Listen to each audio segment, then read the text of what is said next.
আমরা জানতাম বাবরি হচ্ছে একটা হিজড়ে ছক্কা, একটা হোমোসেক্সুয়াল। ওই বাবরের সাথে বাবরির একটা কি হোমোসেক্সুয়াল ব্যাপার ছিল। তো প্লিজ, তোমার শরীরে সনাতনের রক্ত বইছে তো, আজকে এই সৌর্যর দিনে, আমাদের এত বড় গর্বের দিনে ওসব ওই হিজড়ে ছক্কা হোমোসেক্সুয়ালদের কথা প্লিজ তুলো না। আমাদের মসজিদ নিয়ে কোনো রকম সমস্যা নেই, আমাদের মন্দির যখন হয় মুসলিমদের মসজিদ হতেই পারে, কিন্তু বাবর নামটা কেন আসবে? বাবর নামে আমাদের অ্যালার্জি, বাবর নামটা থাকবেই না এমনি। আর এখনই যে মসজিদ বানাতে হবে তার কি মানে আছে? এখানে স্কুল বানাতে পারে, কলেজ বানাতে পারে, হসপিটাল বানাতে পারে, মসজিদটা কেন হবে বাবর মসজিদ? দেখুন, বাবরের নামে যে মসজিদ তৈরিটা চলছে, এবং এটা খালি হুমায়ুন কবির নয়, আমরা দেখতে পাচ্ছি তৃণমূল কংগ্রেস পেছন দিক থেকে মদত দিচ্ছে, এবং এটা এখানকার বাঙালিরা, হিন্দুরা কখনো মতেই মেনে নেবে না।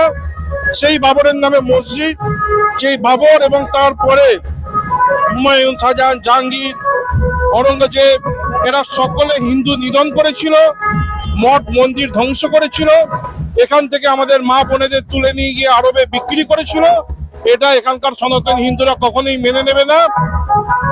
ওই সেই বাবরি মসজিদ 92 সালে, যেটাকে সনাতনীরা জাতি, বর্ণ এবং ভাষা নির্বিশেষে গিয়ে ধ্বংস করেছিল, এখানে যদি আবার কোনো বাবরি মসজিদ তৈরি হয়, আবার কর সেবা হবে এবং আবার সেটা ধ্বংস করা হবে।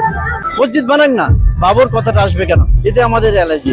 আর এটা মমতা ব্যানার্জি টোটালি নাটক, পুরি লোক দেখানো। মমতা বন্দ্যোপাধ্যায়ের ভয় হচ্ছে যদি উনি সোজাসুজি ভাবে এই বাবরি মসজিদকে সমর্থন করে, উনি হিন্দু ভোট হারাবেন। ওই হিন্দু ভোটটাকে এক রাখার জন্য স্ট্র্যাটেজি করে হুমায়ুন কবিরকে আলাদা করে বাবরি মসজিদ তৈরি করাচ্ছে। আবার হবে, আবার ভাঙবো, একটা ইট থাকতে দেব না, কোনো বিপর্যয় গিয়ে এরকম বাবার হুমায়ুন অনেক এলো আর অনেক চলে গেল, এবার আমরা জোশে আছি, আমরা আবার ভাঙবো। দেখুন, বেলডাঙ্গাতে এর আগে কিছুদিন আগেও আমরা দেখেছি হিন্দুদের শোভাযাত্রার ওপর জেহাদিরা আক্রমণ করেছে। ওই জায়গাটা জেহাদিরা সবসময় উত্তপ্ত করে রাখতে চায়, ওখানে হিন্দুরা খুবই দুর্বল অবস্থায় আছে, এবং তাই জন্যই সেখানে তারা ওই বাবরি মসজিদ তৈরি করার পরিকল্পনা নিয়েছে। কিন্তু এখানে আমরা সবাই দেখতে পাচ্ছি যে রাজ্যের পুলিশ, তারা সেটাকে কোনো বাধা দিচ্ছে না, তারা সেটাকে চুপচাপ সমর্থন করে যাচ্ছে, এবং তৃণমূল সরকারও সমর্থন করছে। এটার হিসেব বাংলার হিন্দুরা রাস্তায় নেবে এবং ইভিএমেও নেবে। বাবর আমাদের কে? বাবর কোথা থেকে এসছে? বাবরের হিস্ট্রিটা পড়ুন। বমিয়ানকে মেরে ওরা বাবর মুসলিম ধর্ম এসছে, তার থেকে পুরনো হচ্ছে সনাতন ধর্ম। কিন্তু বাবর আমাদের দেশের কেউ না। মসজিদ তৈরি হবে, কেন হবে না? আমাদের দেশে নানা ভাষাভাষী, নানা ধর্মের মানুষ থাকে, মসজিদ হবে, মন্দির হবে, তারপরে গির্জা হবে, কোনো অসুবিধা নেই। কিন্তু বাবরের নামে কেন হবে? এটা হতে দিতে পারা যায় না। আর আমাদের হিন্দু যদি বাঁচতে চায় তাহলে বিবেক ভুলে এক হওয়া উচিত। আর হিন্দু ধর্মকে কেউ তৈরি করেনি, হিন্দু ধর্মকে কেউ মেটাতেও পারবে না। মসজিদ হতেই পারে, কিন্তু বাবর আমাদের দেশে কি করেছে? বাবর আমাদের দেশে লুট করেছে, লুট করে নিয়ে গেছে, আমাদের মহিলাদের অসম্মানিত করেছে, জমি দখল করেছে, মানুষকে অত্যাচারিত করেছে, মানুষ এখানে লেবার তৈরি করে দিয়েছে, লেবার ধর্ম। আজকে যে বাইজি বাড়ি, এগুলো কারা তৈরি করেছে? সব বাবররা তৈরি করেছে। আমাদের দেশে এগুলো ছিল না। মসজিদ, বাবরি নামে মসজিদ তৈরি হতে পারবে না। যতদিন পশ্চিমবঙ্গের বুকে আমরা সনাতনীরা আমরা যতদিন রয়েছি, আমাদের আওয়াজ, আমাদের প্রতিবাদে এই মসজিদ কখনো তৈরি হতে দেব না। কিন্তু ভয়াবহ বিষয় হচ্ছে এই জায়গায়, যেখানে মুর্শিদাবাদ, যেখানে কিছু মাস আগেই এমন হিংসা হলো, আনপ্রোভোকড ভায়োলেন্স ওয়াকফের নামে। তো ওয়াকফের নামে যখন ওই হিংসা হয়েছিল, আপনি জানবেন মমতা বন্দ্যোপাধ্যায় তাবলিগি জামাত আর এই খিলাফত কমিটিকে দিয়ে কলকাতা বন্ধ করে দিয়েছিল। আজকে তারাই যখন হুমায়ুন কবিরের ওখানে গিয়ে তারা ভিড় করছে, বলছে হুমায়ুন কবির আমাদের না। অধীর রঞ্জন চৌধুরীকে হারানোর জন্য হুমায়ুন কবিরকে আগে ইউজ করেছে, মুর্শিদাবাদে পোলারাইজেশন করার জন্য। আমার মুর্শিদাবাদের তো সংখ্যা, ওরা সংখ্যালঘু না, ওখানে ওরা সংখ্যা গরিষ্ঠ। তো পুরো পশ্চিমবঙ্গের বুকে এই বিভাজনের রাজনীতি ওরা নিয়ে আসছে।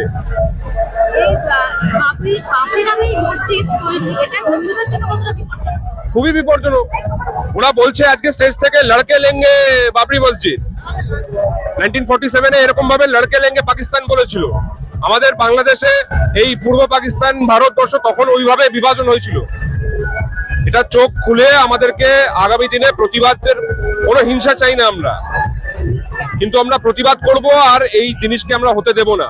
6 ডিসেম্বর 92-তে যেইভাবে ওই ঐতিহাসিক ভুল যে স্ট্রাকচারটা ছিল সেটাকে গিয়ে যেইভাবে ভেঙে দেওয়া হয়েছিল, সেইভাবেই বলছি পশ্চিমবঙ্গেতে যদি এরকম কিছু হয় সেটার ভুলও সংশোধন করার ক্ষমতা আমাদের হিন্দুদের মধ্যে রয়েছে, আর আমরা করব। দেখুন, হিন্দুরা পশ্চিমবাংলায় মমতা ব্যানার্জি যতদিন থাকবে ততদিনই বিপদ। কারণ পশ্চিমবাংলায় হিন্দুরা আজকে যেভাবে আছে, এই মুর্শিদাবাদের বুকে যখন হরগোবিন্দ দাস এবং তার ছেলে খুন হলো, এই মুসলিমদের খাতে আন্দোলনটা ছিল সিএ এর বিরুদ্ধে, তাতে হিন্দুদের কি অপরাধ হলো জানি না। তারা যখন খুন হলেন তখন মমতা ব্যানার্জির মনে হয় যে সাম্প্রদায়িক শক্তিটা যারা বাংলায় নতুন করে যে আবহাওয়াটা মমতা ব্যানার্জি তৈরি করছেন, এই আবহাওয়াতে হিন্দুরা শঙ্কিত, এবং আজকে তাই হিন্দুরা যদি একত্রিত না হয় এবং ইউনাইটেড হিন্দুরা যদি 26 সালে পরিবর্তন না আনে, বাংলার অবস্থা খারাপ। বাংলার মাটিতে এখন এমন আমাদের দুর্ভাগ্য যে আমাদের বাবরি মসজিদ দেখতে হচ্ছে, কারণ পশ্চিমবঙ্গে তো বাবরদের রাজত্ব চলছে, মুঘল সাম্রাজ্য চলছে। মমতা বন্দ্যোপাধ্যায় নাটক করে প্রথমে হুমায়ুনকে সাসপেন্ড করলেন, আবার আজকে হুমায়ুন যাতে ভালোভাবে বাবরি মসজিদটা তৈরি করতে পারে ওই জন্য মালদা, মুর্শিদাবাদ, নদিয়া 3 জেলার থেকে পুলিশ, সমস্ত পুলিশ বাহিনী দিয়ে কার্যত রেড কার্পেট বিছিয়ে মসজিদের ভিত্তিপ্রস্তর যেন স্থাপিত হয় ভালোভাবে সেটার ব্যবস্থা করলেন। অর্থাৎ মুখোশটা ছিল হুমায়ুনের, মুখটা মমতাই এই বাবরি মসজিদটা তৈরি করলেন। হিন্দুদেরকে বার্তা দিলেন যে এই পশ্চিমবঙ্গের মাটিতে হিন্দুরা এখন দ্বিতীয় শ্রেণীর নাগরিক, এখন বাবরের রাজত্বই আমাদের দেখতে হবে। হিন্দুদের জন্য বিপজ্জনক, এটা কিন্তু প্রত্যেকের জন্যই বিপজ্জনক, প্রত্যেকটা মহিলার জন্য বিপজ্জনক। কারণ আজকে যে বাবর মসজিদ করা হয়েছে, কালকে তো সেই বাবরের সেই মুঘল সাম্রাজ্য আবার ফিরিয়ে আনার চেষ্টা করা হচ্ছে। তার মানে সে আবার মুঘল সাম্রাজ্য, আবার সেই মহিলাদের উপর অত্যাচার, আবার সেই মহিলাদের এক ঘরে করে রাখা, অন্ধকারে রাখা। আজকে আমাদের রাজ্যের মুখ্যমন্ত্রী একজন মহিলা, তিনিও কি চাইছেন এইটা? আমরা তার কাছে প্রশ্ন রাখছি যে আপনি কি চাইছেন যে আবার মুঘল সাম্রাজ্য ফিরে আসুক? যদি মুঘল সাম্রাজ্য ফিরে আসে তার দায় কিন্তু আপনাকে নিতে হবে, এবং আপনি ভাববেন না যে আমাদের শুধু হিন্দু মহিলারা এই বাবর মুঘল সাম্রাজ্য থেকে শান্তি পাবে বা আমরা এর থেকে বেঁচে যাবো। আপনার মহিলারা, ঘরের মহিলাও আছেন, ইনফ্যাক্ট আপনিও আছেন এই হিন্দু মহিলার মধ্যে। যদি আপনি হিন্দু হয়ে থাকেন সেটা তো একটা জিজ্ঞাসা চিহ্ন। বাবর কে ছিল? সব থেকে বড় কথা, বাবরি কথা অর্থ হলো বাবর। তা বাবর কে ছিল সেটা তো আমাদের আগে জানতে হবে। বাবর নামটা আসবে কেন? এটা মমতা ব্যানার্জি টোটালি নাটক করছে। নাম দিলে বাবরি মসজিদ হয়ে যায় না। আর পশ্চিমবঙ্গে হিন্দু কিন্তু চুরি বয়ে বসেনি, আগামী দিন এর যে কিরিমার্কে দাঁড়াবে এটা এখানকার সরকারও বুঝবে, আর যে লোক বাবরি মসজিদের নাম করে শিলান্যাস করার চেষ্টা করছে সেও খুব শীঘ্রই বুঝে যাবে যে হিন্দু কি চাইছে। মমতা ব্যানার্জি এই যে ধর্মের রাজনীতি, সেটা কিন্তু ওনারা বুঝেছেন এবং তার যোগ্য জবাব কিন্তু 26-এ দেবে। আমরা বাবরি মসজিদটা ভেঙে দেবো। বাবরি মসজিদ পশ্চিমবাংলায় কোনোদিন হয়নি আর হবে না। আমরা ভেঙে দেবো বাবরি মসজিদ। আমাদের এই হিন্দু সংগঠন শিরোমণি থেকে বাবরি মসজিদে একটা কীট কাটতে দেবো না। আজকে আমরা এমনি অনেক আনন্দিত। কালকে আমাদের 5 লক্ষ কণ্ঠে গীতাপাঠ, তোমাদের মাধ্যমে সকল সনাতনীদের কাছে অনুরোধ, সকাল সকাল আসবেন ব্রিগেড ময়দানে, এসে আমাদের অপার মহিমা সনাতন ধর্মের একদম চাক্ষুষ আপনারা দেখুন।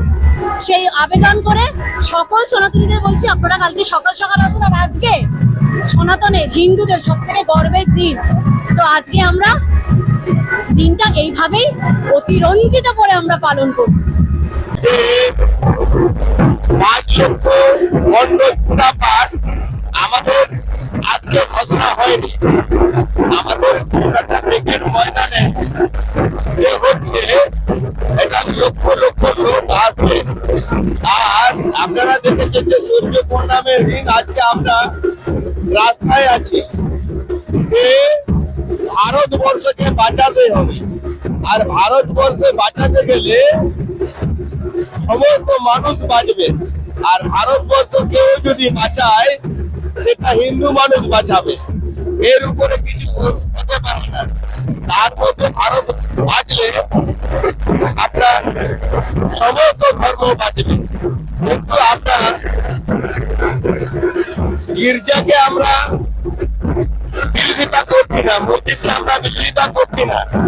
যারা আজকে ভারতবর্ষকে ধ্বংস করেছিল, যারা আজকে দণ্ডিত করছেন, সেই রকম নামকরণ এই ভারতবর্ষে হিন্দুরা চায় না।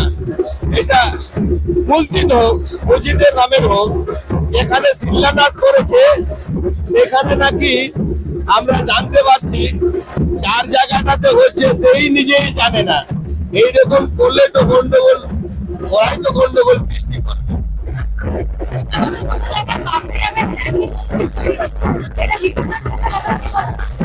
দেখো, বাপরি কিন্তু এখানকার লোক নয়। আর যারা আজকে শোষণ করেছিল, ভারতবর্ষকে শোষণ করেছিল, মহিলাদের উপর অত্যাচার করেছে, সেটা জানেন। কিন্তু আমরা চাই যে সেখানে উপস্থিত হোক। কেউ তো বিরোধিতা করছে না, কিন্তু বাপরি নামে কেন হবে, এটাই আপত্তি মানুষের, এটাই বড় আপত্তি।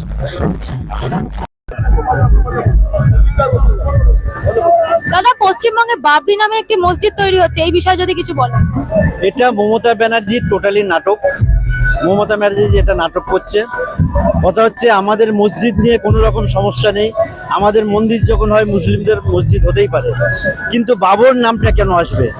বাবর নামে আমাদের অ্যালার্জি, বাবর নামটা থাকবেই না এমনি। আর এখনই যে মসজিদ বানাতে হবে তার কি মানে আছে? এখানে স্কুল বানাতে পারে, কলেজ বানাতে পারে, হসপিটাল বানাতে পারে, মসজিদটা কেন হবে বাবর মসজিদ? মসজিদ বানাক না, বাবর কথাটা আসবে কেন? এতে আমাদের অ্যালার্জি। আর এটা মমতা ব্যানার্জির টোটালি নাটক।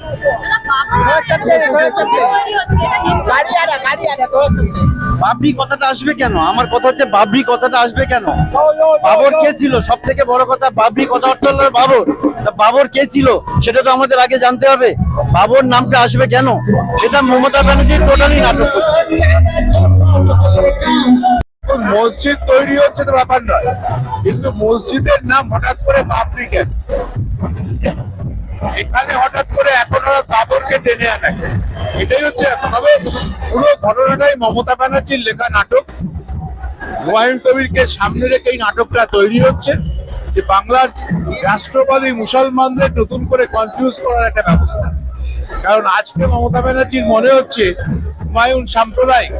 যখন 2024 সালে লোকসভা নির্বাচনের সময় হুমায়ুন বলল যে আমরা 70%, 30% হিন্দুকে মেরে পানির মধ্যে ভাসিয়ে দেবো, তখন মনে হয়নি হুমায়ুন সাম্প্রদায়িক।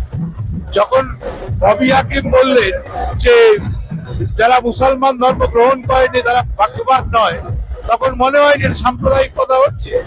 আর মমতা ব্যানার্জি নিজে নামাজ পড়তে রেড রোডে যান আর ফিতা পাঠকে সাম্প্রদায়িক বলছে। এদের সঙ্গে কিসের পুরোটাই নাটক। আজকে পশ্চিমবাংলার আবহাওয়াকে নতুন করে এইভাবে করার জন্য এই নাটকটা লেখা হয়েছে। হচ্ছে হুমায়ুন কবির একটা মানে সামনের খুশির তার কিছু না।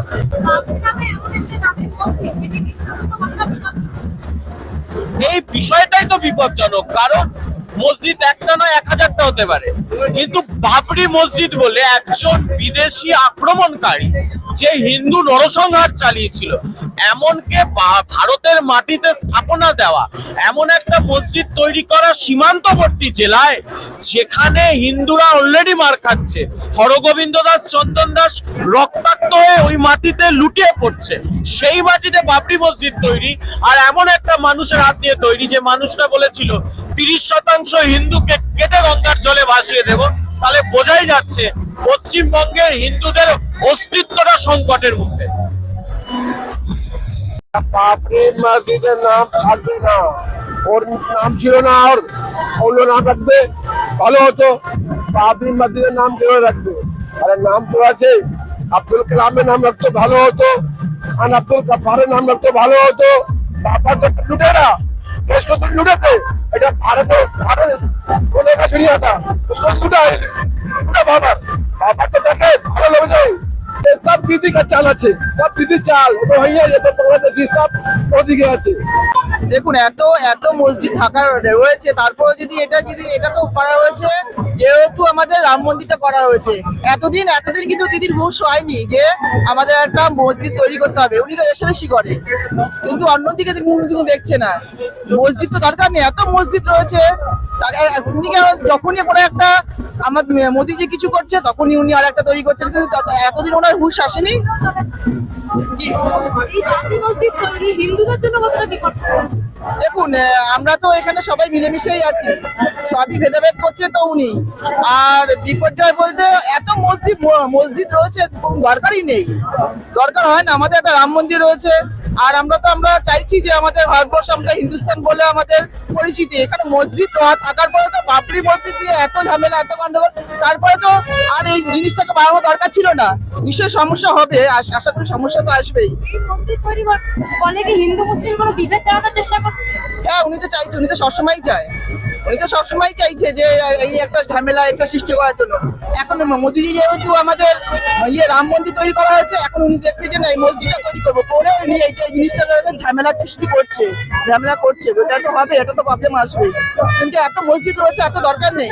উনি অন্যদিকে ফোকাস দিক না, যে যাদের চাকরি নেই, যেখানে স্কুলে বাচ্চারা ঠিক মতো খাবার দাবার পাচ্ছে না, শিক্ষা নেই, একটা মানে বাচ্চা ইংলিশ বলতে পারে না, কোথাও গিয়ে পড়াশোনা লেভেলে যেতে পারছে না, শিক্ষা ব্যবস্থা এত জঘন্য, উনি ওই দিকে ফোকাস দিয়ে একটা মসজিদ করে এত কোটি কোটি টাকা ইনভেস্ট করে তো দরকার নেই।